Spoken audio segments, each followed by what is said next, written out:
It's still like a dream for me, everyone's been checking the Rolex ranking every week. Everyone's been texting me, saying, "Oh, you improve or you dropped a few places back." I mean, everyone been like really excited for the whole journey, and it's been a long journey because it started all in last August when I first won the TLPGA event, and that's how I get closer to making it to Olympics.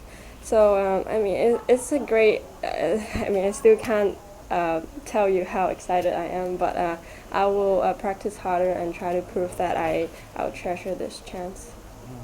And what would be your approach going into the Olympics? I mean, for you, what would be a successful Olympic debut?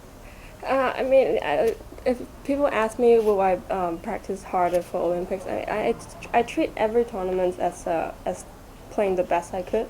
I don't see any tournaments as different.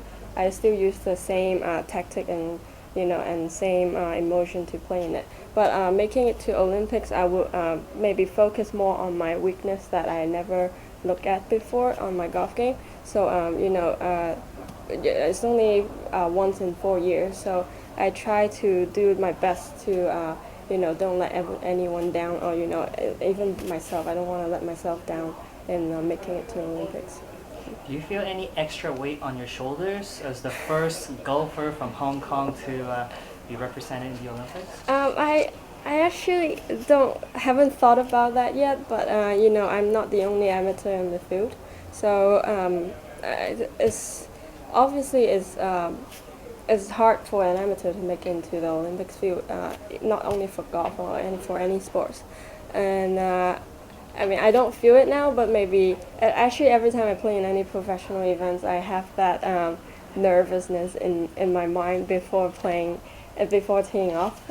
So hopefully I can calm myself down. I think I'm more excited of playing in it than actual nervous.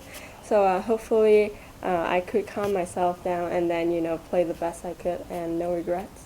Tiffany, the way golf has often been seen as sort of a rich man's game in Hong Kong, and you're not from a rich family at all, and there's a huge crowd of local media out there.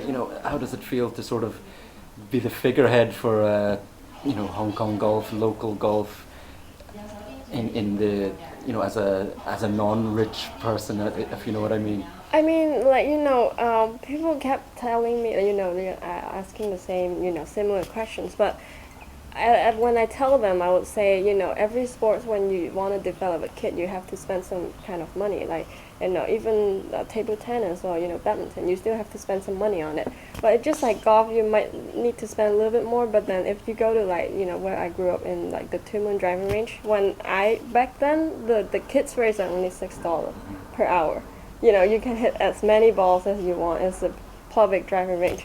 So I mean, it's just a misunderstanding for people looking into golf when you see all the movies and dramas that they play golf and they're rich guys. But when I try to tell when people ask me, I try to tell them it's a good sport for the kids. You can always try in the driving range. You don't have to be a member. I didn't start off being a member of any golf club, but when you get to a high level, golf, a Hong Kong GA, everyone will, provide the junior camps and junior class for you to develop into another level. So the Hong Kong GA is a big part of promoting all the kids. So it's a good thing for the kids to start playing and getting into golf.